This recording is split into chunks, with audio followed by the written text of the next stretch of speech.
Martin, c'est la grosse info, et on va commencer par ça, la grosse info de ce vendredi. The Athletic annonce que Erling Haaland va prolonger son contrat avec Manchester City jusqu'en 2034. Une prolongation de 7 ans et demi, ce qui lui fera un contrat de 9 ans, puisqu'il était encore lié 1 an et demi avec les Citizens. Aujourd'hui, Erling Haaland, il a 24 ans. S'il va au bout de son contrat, il aura 34 ans avec les Citizens. Pourquoi cette prolongation, Martin ? En tout cas, déjà, ça prouve la confiance totale et absolue de Manchester City envers l'attaquant norvégien. En plus, ça intervient à un moment où il est un peu moins bon quand même au niveau de ses standards personnels. Il marque beaucoup moins en Première Ligue. Il y a un vrai coup d'arrêt dans sa carrière à City. Ça prouve qu'aujourd'hui, le cœur du projet de Manchester City, c'est Erling Haaland. C'est plus Pep Guardiola. C'est pas les joueurs. Ce qu'il faut savoir, c'est quand même qu'il va survivre à Pep Guardiola, parce qu'il a encore, je crois que c'est jusqu'en 2027, Pep Guardiola. Il y a des chances que Guardiola ne reste pas jusqu'en 2034. Il va survivre quasiment à tous ses partenaires. Il va même survivre à une partie de ceux qui lui ont fait signer ce contrat-là. C'est-à-dire qu'aujourd'hui, le projet de City, c'est Erling Haaland. Et ça, franchement, c'était pas gagné déjà quand il est arrivé. Ouais. Il faut se souvenir que ça devait être une marche vers le Real Madrid, Erling Haaland, quand il arrive il y a 2 ans et demi. Il reste 1 an et demi à Salzbourg, il reste 2 ans et demi à Dortmund. Il faut se souvenir du cirque de son père qui va d'aéroport européen en aéroport européen pour faire monter les enchères.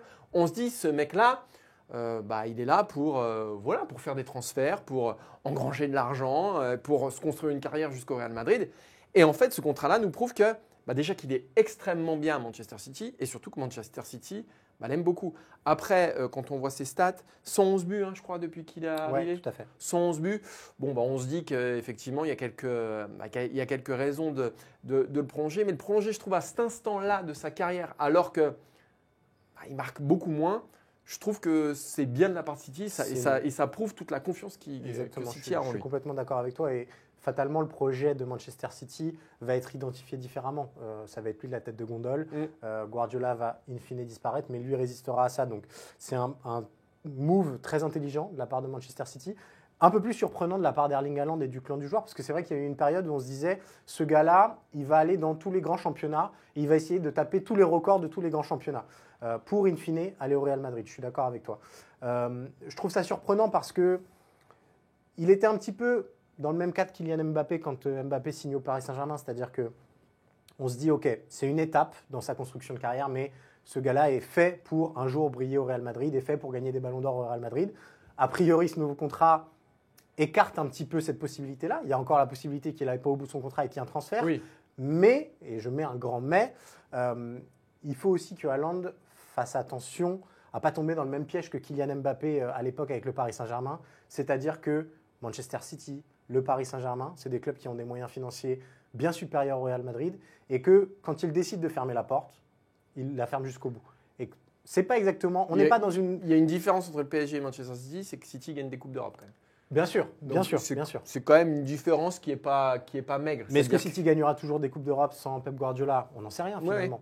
Alors que le Real Madrid, a priori, quel que soit l'entraîneur, on devrait avoir des réponses faciles, quoi. Alors, je ne suis pas tout à fait d'accord avec toi. Déjà, il est dans le meilleur championnat du monde. Oui, ça, c'est sûr. Il n'est pas en Ligue 1. Bien sûr. Ensuite, il est dans une équipe. Alors, là, elle traverse la pire passe depuis 10 ans. Mais on est quand même sur une équipe qui, chaque année, gagne des titres, gagne le titre de Première Ligue. On est sur une équipe qui a aussi éclaté son plafond de verre en Ligue des Champions. Je ne dis pas que City n'est pas attirant. Je dis simplement que si un jour, il voulait jouer au Real Madrid, ce genre de contrat-là, avec des entités aussi fortes que celles de Manchester City. Ouais, mais aujourd'hui, si tu as le choix entre le Real et City, franchement, il y a match. Si tu as le choix entre le PSG et le Real, il y a un peu moins match quand même. C'est tout ce que je dis. Ouais, mais après, je ne veux pas te contredire. Non, mais… Je ne veux pas te contredire parce que tu es sympathique. Tu l'as dit aussi, je pense que dans cette logique, il y a un truc auquel il doit être très attaché, et son père aussi également, c'est le record de meilleur buteur historique de la Première Ligue. C'est Alan Shearer qui le tient. Il a 260 buts, je crois, l'ancien buteur de Newcastle notamment. Haaland, grosso modo, s'il reste sur sa routine depuis qu'il est arrivé au Citizen, il a besoin de 10 ans et il le battra. Se dire qu'on est le meilleur buteur de l'histoire du plus grand championnat au monde, ça claque un petit peu. Et peut-être qu'il y aura des ballons d'or qui viendront aussi avec Manchester City. Tu l'as dit, c'est quand même un club qui sait gagner et qui peut gagner. Mais malgré tout, je reste un petit peu sur ma fin de me dire que potentiellement, on verra jamais ce gars-là sous le maillot du Real Madrid.